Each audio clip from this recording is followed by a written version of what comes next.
I'm Huon Hooke, and this is The Real Review. The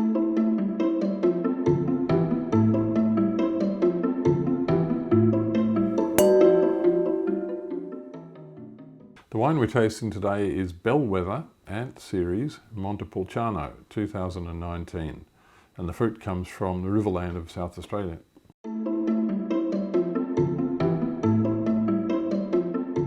So the backstory to Bellwether is an interesting one, because Sue Bell is the owner and winemaker of Bellwether.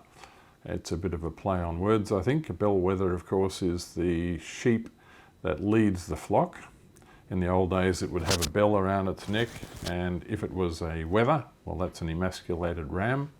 The bellwether was the one that led the flock of wethers. Her name is Bell, so I guess it's a nice name. I like it. Sue Bell worked for Hardy's for a long time. She was a very distinguished winemaker in her period with corporate winemaking. She is a graduate of enology. She is a trained and educated winemaker with a great deal of experience. The fact that she is a top winemaker was borne out by the fact that she was given the ASVO Winemaker of the Year title a few years ago, the ASVO being the Australian Society of Viticulture and Enology. So we're talking about an award that is given by one's peers in the winemaking industry, and so that's a really significant award that Sue won. So it was only a few years ago, 2009, I think, that she took over the Mount Gambier stone woolshed called the Glenroy Woolshed, and that's in the northern part of Coonawarra, and it was built curiously by Chinese labourers who were going to the Victorian goldfields from South Australia. They weren't able to go to Victoria to get off the ship, so they got off the ship at Robe in South Australia and walked across land all the way to the goldfields, which is quite an achievement. And on the way, they went through Coonawarra, and someone said, "Hey, would you like to build this building while you're at it?" And they did. And she now owns it, and it's a wonderful building. 1868 this place was built. She's turned it into a winery and a restaurant, and she has a kitchen garden. She does all sorts of interesting things with food and wine, and she does glamping, and she does activities for tourists. You can go there and join in one of her parties and stay in the tents that she has there. Sue does things in her own way, and it's not the way other people do things. She's quite an individual. I very, very much admire her for that. And the place is surrounded by these old red gums, which are over 500 years old. It's a beautiful place, it really is. Particularly interesting wines are made from grapes that she buys from Ricatera, which is a very interesting group of farms in the Riverland, which is being produced by Ashley Ratcliffe. He is the prime mover behind Ricatera Farms.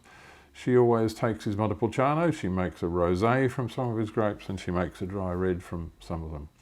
And Montepulciano, by the way, is from the eastern part of Italy, the Abruzzi, and there it generally makes full-bodied red variety of wines. It can be light-bodied, can be heavy-bodied, can be rosé, all sorts of different incarnations of Montepulciano, and very famous wines indeed. Montepulciano happens to be a very well-suited variety to the Riverland where these grapes were grown, because it's a good variety for hot, dry climates, and a lot of people in the Riverland are growing it now because of that. They don't have to water it as much, and it tolerates the hot seasons that we're having these days.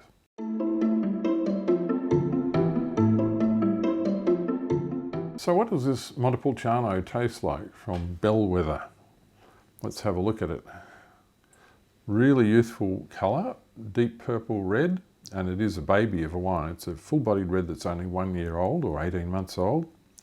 So you do expect that youthful, deep, bright colour to it.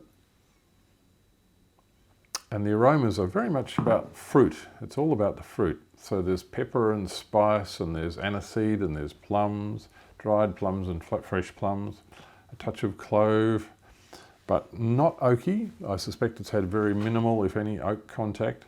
It's all about the fruit.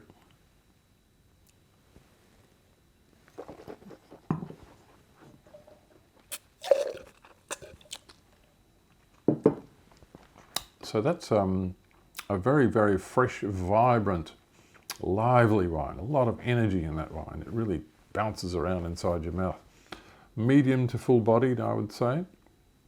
The tannins are there. It's got a nice grip to it, but for an 18-month-old wine, they're definitely not heavy tannins. They're not clumsy, they're not grippy, they're not astringent tannins. It's a wine that you can drink quite happily now, and I would certainly enjoy a glass of that with the right sort of food now.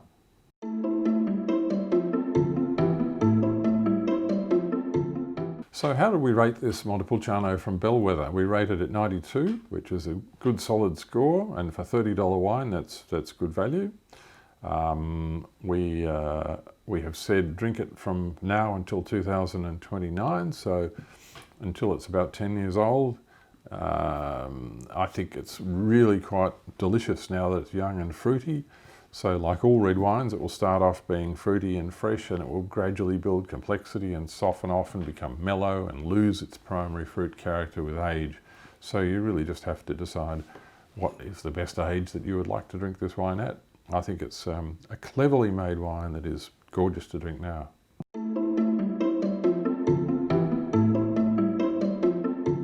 We asked Sue Bell what she thought would be a good match for this wine, and she's slightly unexpectedly, she's given us a vegetarian dish, which is spicy braised eggplant, which she says is an Afghan dish, the one she has in mind, and you serve it at room temperature with warming spices. Okay, I would say that's probably terrific, but personally I would like something with a bit more protein in it. So if you threw a bit of minced meat into your spiced eggplant, that would be interesting too, I think, because a little bit of protein in the food helps to absorb the tannins and to soften that wine. So enjoy that. Delicious wine to drink now or keep for a while.